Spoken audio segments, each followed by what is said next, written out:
Hello साथियों, कैसे हैं आप सभी। मैं विवेक, एक बार फिर से आप सभी साथियों का आपके अपने परिवार एग्जाम पर मैं हार्दिक स्वागत करता हूं। हम है एग्जाम पर कलम से क्रांति। तो भारत के पड़ोसी देशों में हमारा आ जाता है म्यांमार। म्यांमार टॉपिक आप सभी लोग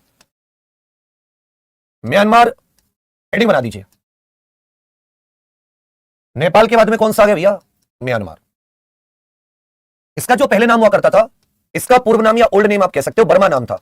पूर्व नाम या ओल्ड नेम बर्मा।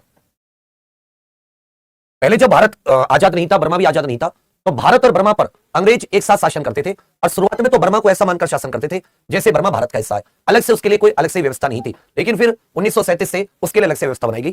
तो इसका पुराना नाम था बर्मा। बर्मा बर्मा इसका वर्तमान में नाम क्या है? म्यांमार। ध्यान दीजिएगा, पूछता है कि भाई बर्मा से म्यांमार कब चेंज किया गया। इसका जो नाम है वो बर्मा से म्यांमार कब चेंज किया गया? बर्मा से जो म्यांमार नेम है वो कब चेंज किया गया? तब क्या कहोगे कि बर्मा से जो म्यांमार नेम है वो 1989 में चेंज किया गया। तब से पूछेगा कि भाई जो हमारा पड़ोसी देश है म्यांमार, उसका पूर्व नाम बर्मा था, बर्मा से म्यांमार कब बदला गया?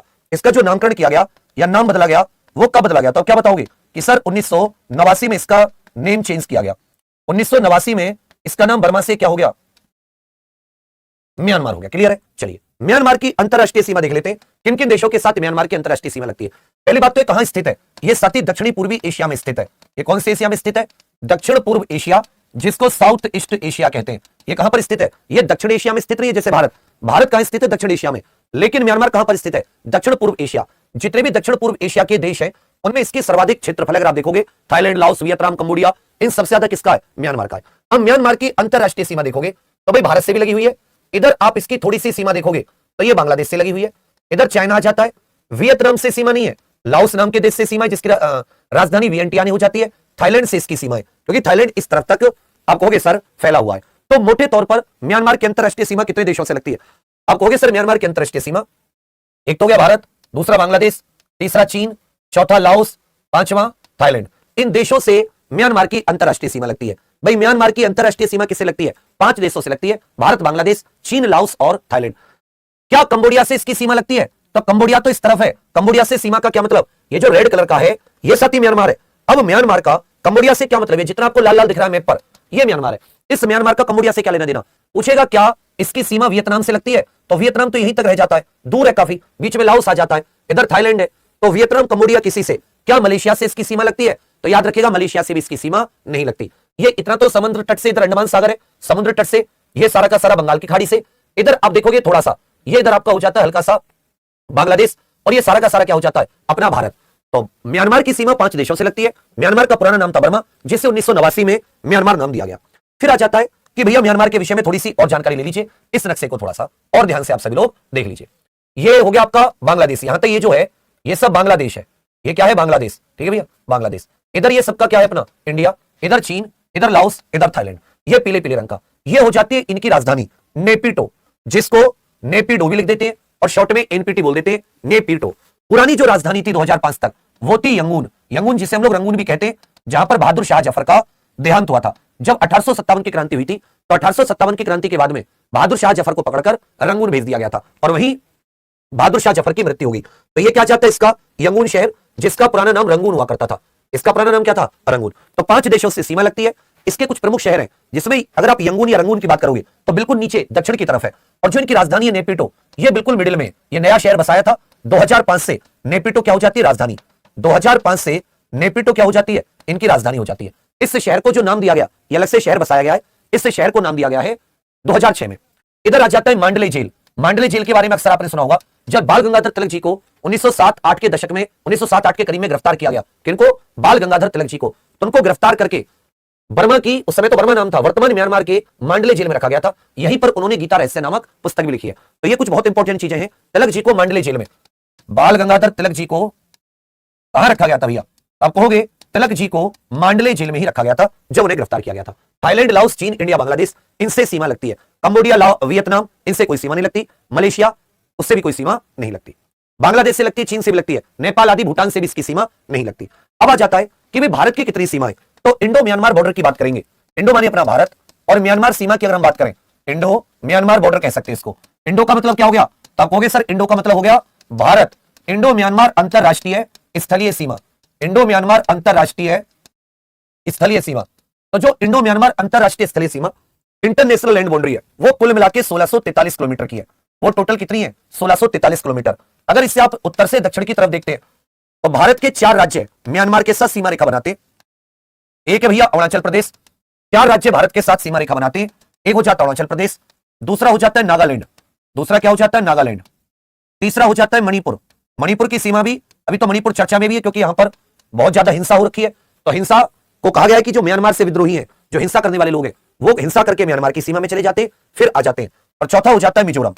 ये बिल्कुल उत्तर से दक्षिण का क्रम है। इन 4 भारत के उत्तर पूर्वी राज्यों में या उत्तरी पूर्वी 4 भारतीय राज्यों की सीमा म्यांमार के साथ लगती है, जिसमें अरुणाचल प्रदेश की 520 किलोमीटर, अरुणाचल प्रदेश की 520 किलोमीटर, नागालैंड की 215 किलोमीटर, मणिपुर की 398 किलोमीटर और याद रखिएगा 510 किलोमीटर ये किसकी हो जाती है?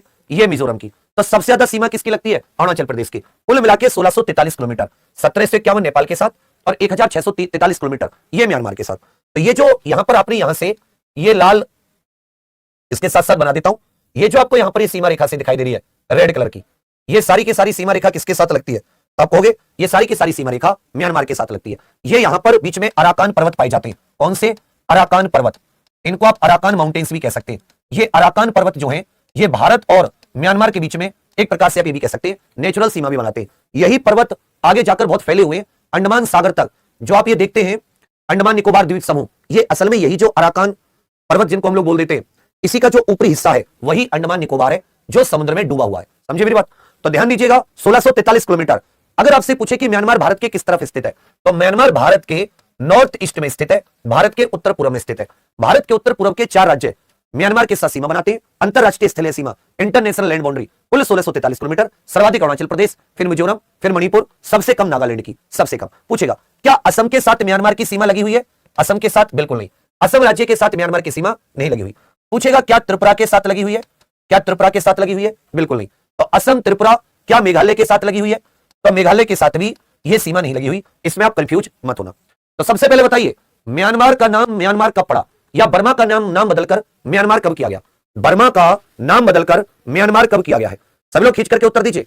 बर्मा का, अब कमेंट्स पे फोकस ना हो, किसके को ज्यादा याद होगा, अपने मन में उत्तर दे दो लिख के। तो आप कहोगे सर 1989 में। 1989 में मैं कहूं इसकी राजधानी नेपिटो कब से बनी? पहले रंगून थी, तो 2005 से बनी। कब से बनी भैया? 2005 से रंगून की जगह नेपिटो शहर को का एक तरीके से इसका नामकरण कब किया गया? तो आप कहोगे सर इसका नामकरण 2006 में किया गया। इसका नामकरण कब किया गया? आप कहोगे सर इसका नामकरण 2006 में किया गया। यहां तक किसी को कोई दिक्कत? चलिए, तो भारत के 4 राज्य 1643 किलोमीटर, नेपिटो 2005 से राजधानी, उससे पहले रंगून थी। तिलक जी को मांडले जेल में, जबकि जो रंगून या यंगून है बहादुर शाह जफर, बहादुर शाह द्वितीय भी कहते हैं या बहादुर शाह जफर को कैद करके रख रखा था, यहीं पर रंगून में कैद करके रख रखा था। ये छोटी छोटी चीजें काफी काम आती है, छोटी छोटी चीजें काफी काम आ जाती है। अब आ जाते हैं इसके बारे में बेसिक जानकारी। कैपिटल अथवा राजधानी, राजधानी, कैपिटल, मुद्रा, कैपिटल, मुद्रा, क्योंकि ये भी ब्रिटिश के अधीन थे। इसकी करेंसी क्या है? मुद्रा क्या है? इसकी करेंसी अथवा मुद्रा क्या है? बर्मा या म्यांमार आप कह सकते हैं। अंग्रेजों से कब स्वतंत्र हुआ? म्यांमार को अंग्रेजों से कब स्वतंत्रता मिली? अंग्रेजों से कब स्वतंत्रता मिली? म्यांमार को अंग्रेजों से कब स्वतंत्रता मिली? When did Myanmar got freedom from Britishers? Freedom from British, अंग्रेजों से, ब्रिटिशर्स से स्वतंत्रता म्यांमार को कब मिली? तो ये सारी की सारी चीजें लिखिएगा। इसकी राजधानी है ने PYIDAW, नेपिडो। अगर इसको लिखने में आए तो NAYPYIDAW, लेकिन इसको बोलते क्या है? इसको बोलते नेपिटो, TAW करके बोल देते हैं। ये दोनों तरीके से लिखा जाता है, तो इसको हिंदी में लिखने की आवश्यकता नहीं है क्योंकि इनकी भाषा के हिसाब से इसका शहर का नाम है।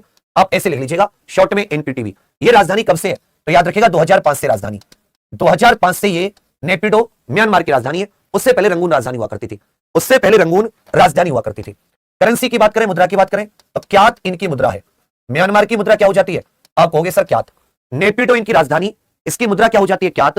म्यांमार को अंग्रेजों से स्वतंत्रता कब मिली? आप कहोगे सर 4 जनवरी 1948 को। म्यांमार को अंग्रेजों से स्वतंत्रता कब मिली? 4 जनवरी 1948। इस डेट को याद रखिएगा क्योंकि श्रीलंका को भी इसी 1948 में मिली थी, तो वो डेट काफी मैच हो जाएंगी। 4 जनवरी 1948 को अंग्रेजों से स्वतंत्र। नेपाल तो कभी गुलामी नहीं हुआ था, समझे मेरी बात, लेकिन अपना भारत हुआ, श्रीलंका हुआ, बांग्लादेश, तो भारत को ही विभाजन होकर बांग्लादेश पाकिस्तान बनी, ये अंग्रेजों के गुलाम रहे हैं, अंग्रेजों के अधीन रहे, उपनिवेश रहे। तो म्यांमार को अंग्रेजों से कब स्वतंत्रता मिली? आप कहोगे 4 जनवरी 1948। 4 जनवरी 1948। अब एक चीज आपके दिमाग में आ रही होगी कि भाई अंग्रेजों तक पहुंचे कैसे, यहां तक अंग्रेज कैसे आए, क्या दिक्कत हुई जिससे अंग्रेजों ने यहां पर कब्जा किया, वो भी सब देखेंगे। कॉलिंग कोड +95 यहां का कॉलिंग कोड है, +95 क्या है, यहां का कॉलिंग कोड। याद रखिएगा, नेपाल इसमें म्यांमार में बीच में स्वतंत्र, एक प्रकार से आप कह सकते हो लोकतंत्र आया, चुनाव हुए, लेकिन यहां पर कई बार कूप हो चुकी है। कूप का अर्थ होता है तख्ता पलट। एक बार 1962 में यहां पे तख्ता पलट हो चुका है, एक बार भैया 1968 में तख्ता पलट हो चुका है, और अब 2021 में, 1962 1968 में हो चुका, अब तीसरी बार 1 फरवरी 2021 से म्यांमार में तख्ता पलट हुआ, कॉलिंग कोड 95। उससे पहले यहां पर भी क्या था, आप कहोगे सर लोकतंत्र था, उससे पहले यहां पर भी क्या था, लोकतंत्र। तो कॉलिंग कोड हो जाता है +95। म्यांमार को अंग्रेजों से स्वतंत्रता कब मिली? आप कहोगे सर 4 जनवरी 1948। मुद्रा हो जाती है क्यात, जबकि कैपिटल नेपिडो। नेपिडो से पहले क्या थी, रंगून, जिसका बाद में नाम बदलकर यंगून कर दिया गया। नेपिडो कब कैपिटल बनी? 2005 से। बर्मा का नाम म्यांमार कब पड़ा? 1989। अंग्रेजों से स्वतंत्रता कब मिली? 4 जनवरी 1948। अंग्रेजों से स्वतंत्रता कब मिली? 4 जनवरी 1948। फिर आपसे पूछेगा कि एंग्लो बर्मीज एंग्लो बर्मीज युद्ध, एंग्लो बर्मीज या एंग्लो बर्मा युद्ध भी कह सकते हो, एंग्लो बर्मा, आंग्ल बर्मा युद्ध, एक्चुअल में इसको हिंदी में लिखेंगे तो आंग्ल बर्मा युद्ध, आंग्ल बर्मा युद्ध, आंग्ल बर्मा युद्ध, Anglo Burmese war, Anglo Burmese war, Anglo Burmese war. अंग्रेजों और म्यांमार के बीच में कुल मिलाकर 3 लड़ाइयां लड़ी गई, 3 युद्ध लड़े गए। आंग्ल बर्मीज युद्ध टोटल कितने लड़े गए? तो आप कहोगे कुल 3 युद्ध लड़े गए, कुल 3 युद्ध लड़के अंग्रेजों ने म्यांमार को जीता था। तो जो पहला युद्ध लड़ा गया, जो प्रथम आंग्ल बर्मा युद्ध था, तो इसको बार बार लिखने की जरूरत नहीं है, आप पहले याद कर सकते हो। जो फर्स्ट एंग्लो बर्मीज वॉर थी, ये 5 मार्च 1824 से 24 फरवरी 1826 तक चली, 2 साल चली, 1824 से 1826। और यहां पर हुई यान डाबू की संधि। किसकी संधि? यान डाबू की संधि। ये बहुत इंपॉर्टेंट संधि हम सबके लिए, ट्रीटी ऑफ यान डाबू जिसको कह देते हैं, ट्रीटी ऑफ यान डाबू भी लिख सकते हो ऐसे करके, यान डाबू की संधि या ट्रीटी ऑफ यान डाबू। जब यह युद्ध बंद हुआ, अंग्रेज इस युद्ध को जीत जाते और वो बर्मीज के साथ, बर्मा के लोगों के साथ, वहां के राजाओं के साथ 1824 से 26 तक प्रथम एंग्लो बर्मीज वॉर के बाद में यान डाबू की संधि करते हैं, जो कि 24 फरवरी 1826 को होती है। प्रथम एंग्लो बर्मीज वॉर का अंत हो जाता है, और इससे जो वर्तमान में हमारे भारत के असम और ये जितने भी उत्तरी पूर्वी क्षेत्र हैं, असम आदि उत्तरी पूर्वी क्षेत्र जो है, उत्तरी पूर्वी क्षेत्र, ये भैया ब्रिटिशर्स के अधीन आ जाते हैं। किसके अधीन? ब्रिटिश के अधीन आ जाते हैं। ये पहले किसके अधीन थे? म्यांमार के अधीन। अब सोच रहे होंगे कि सर आपने पिछली बार बताया कि जो नेपाल ने कब्जा कर लिया था, कुमाऊं और गढ़वाल, अंग्रेजों ने उससे जीता, जो हमारा उत्तराखंड है। इसी प्रकार, हालांकि वो था तो भारत का हिस्सा, लेकिन उस समय तो नेपाल के शासक ने उस पर कब्जा कर लिया था। इसी प्रकार जो हमारा आज आप नॉर्थ ईस्ट देखते हैं, मेघालय से लेकर जितना भी ये कचार रीजन है, असम का क्षेत्र है, जिस पर अहोम राजवंश का शासन था 1228 से लेकर, और आप कहोगे 1826 तक, 1228 से लेकर 1826, लगभग 600 साल तक अहोम राजवंश का शासन था, जिसको अहोम किंगडम कहा जाता है। 1228 से लेकर कहां पर? असम पर। लेकिन धीरे धीरे 1816 से लेकर अलग अलग युद्ध में 1822 तक इस सारे हिस्से पर म्यांमार ने कब्जा कर लिया था, क्योंकि 1822 तक ये असम आदि क्षेत्र पर म्यांमार का कब्जा हुआ। तो इनकी जो सीमाएं थी वो यहां पर भैया बंगाल तक लग गई, और बंगाल में किसका शासन था? ईस्ट इंडिया कंपनी का शासन था। कलकत्ता इसकी उस समय राजधानी थी भैया, ईस्ट इंडिया कंपनी का शासन था। अब हुआ क्या कि जब ईस्ट इंडिया कंपनी की सीमाओं तक म्यांमार के लोग पहुंच गए, तो यहां के लोगों ने ईस्ट इंडिया कंपनी से मदद मांगी, और ये आगे भी बढ़ सकते थे, ईस्ट इंडिया कंपनी को खुद का भी खतरा आया, तो उन्होंने कहा कि भाई इनको भगाना ही एकमात्र विकल्प है। इसीलिए 1824 से 1826 तक ये युद्ध लड़ा गया। यह युद्ध अंग्रेजों के लिए बहुत ही महंगा साबित हुआ, इसमें मृत्यु भी ज्यादा हुई, महंगा भी साबित हुआ। और यह युद्ध भी एक बड़ा कारण था, जब 1833 से, आपको याद होगा कि ईस्ट इंडिया कंपनी से प्रत्येक प्रकार के व्यापार के अधिकार छीन लिए गए थे। याद आया? जो समय कर एक अधिनियम आया था ना, जिसकी वजह से विलियम बेंटिक को पूरे भारत का गवर्नर जनरल बनाया गया, 1833 का जो एक्ट आया था, तो 1833 के एक्ट के चार्टर एक्ट 1833 ने ईस्ट इंडिया कंपनी से सभी तरह के अधिकार छीन लिए थे ना। ये एक बड़ा कारण था, क्योंकि यहां पर बहुत ज्यादा खर्चा हुआ, लॉस बहुत ज्यादा हुआ। लेकिन एक चीज बहुत अच्छी हुई कि जो नॉर्थ ईस्ट के क्षेत्र किसके पास चले गए थे? म्यांमार के पास। सोचो अगर ये म्यांमार के पास रहते तो आज जो हमारा नॉर्थ ईस्ट वाला क्षेत्र है वो हमें प्राप्त, क्योंकि अंग्रेजों ने जीता, और अंग्रेजों से आजादी के बाद में किसको प्राप्त हो गया? हमें, क्योंकि तब तो रियासतें थी बहुत सारी अलग अलग, म्यांमार के लोगों ने जीत लिया था। तो यांडाबो की संधि से यह सबसे बड़ा एक फायदा हुआ, नॉर्थ ईस्ट का जो क्षेत्र है वो हमारे पास आ गया। ये चीज आपकी खोपड़ी में आई। तो पड़ोसी देशों की जब आप पढ़ रहे हो, थोड़ी बहुत हिस्ट्री में जा रहे हो, तो आपको यह समझ में आ रहा है कि ब्रिटिशर्स ने जो हमारे देश का एकीकरण है आधुनिक समय में, उसमें बड़ा योगदान दिया है। अधीन रहे हम, बहुत अत्याचार किए, लेकिन आपकी, और उसने चलो अपने फायदे के लिए किया, लेकिन कुछ चीजें ऐसी आपको दिखेंगी, उसने अपने फायदे के लिए किया, अपनी सत्ता को बचाने के लिए किया। लेकिन म्यांमार, नेपाल, जो अब भारत के पड़ोसी देश थे, जो भारत के अलग अलग राजाओं पर कब्जा कर रहे थे। इसमें ऐसा नहीं कि अहोम किंगडम इनसे आपसी फूट के चक्कर में एक भाई दूसरे भाई से नाराज होकर, एक राजा दूसरे भाई से नाराज होकर और मुझे राजा नहीं बनाया भैया, वो म्यांमार से मदद लेने चला गया। हमेशा ऐसा होता है ना कि आपस में लड़कर दूसरे राजाओं से मदद लेते थे, वैसे हुआ। तो ये हो जाता है यांडाबो की संधि 1824। फिर आ जाता है सेकंड एंग्लो बर्मीज वार 1852 से 1853। और हर युद्ध में क्या हो रहा था सबसे पहले, क्योंकि आपको याद होगा सबसे पहले अंग्रेजों ने इस क्षेत्र से निकाला, और अंग्रेज मान लो जंगल वारफेयर में थोड़े कमजोर पड़ रहे थे, क्योंकि जंगल का क्षेत्र था तो यहां अंग्रेज थोड़े कमजोर पड़ रहे थे। तो अंग्रेजों के पास आपको याद होगा एक बड़ी शक्ति थी, उनकी नेवी। अंग्रेजों ने क्या किया, वो यहां से नेवी भेजी, और नेवी भेजकर इस पर इन्होंने खूब सारे गोले बरसाए। समुद्र से तोप के द्वारा इस पर आक्रमण किया गया, और ये जो यंगू निचला वाला हिस्सा है इस पर कब्जा कर लिया। अब धीरे धीरे पहले युद्ध से इतने पर कब्जा हुआ, दूसरे युद्ध से और थोड़े ऊपर पहुंच गए, और तीसरा युद्ध जो है 1885, तीसरे युद्ध 1885 में, तो भैया ये सीधा का सीधा इन्होंने, वही वर्ष है जिस वर्ष कांग्रेस का गठन हुआ। जब कांग्रेस का गठन हो रहा था उस समय अंग्रेज म्यांमार पर कब्जा कर रहे थे, इसलिए अंग्रेज आप कह भी सकते हो बिजी भी होंगे। तो 1885 में और 1 जनवरी 1886 से, 1 जनवरी 1886 से संपूर्ण बर्मा पर अंग्रेजों का अधिकार हो गया था, संपूर्ण बर्मा पर अधिकार। तो याद रखिएगा 1 जनवरी 1886 से अंग्रेजों का बर्मा पर अधिकार रहा है, और कब तक रहा है, 4 जनवरी 1948 तक, जब तक बर्मा को अंग्रेजों से आजादी नहीं मिल गई।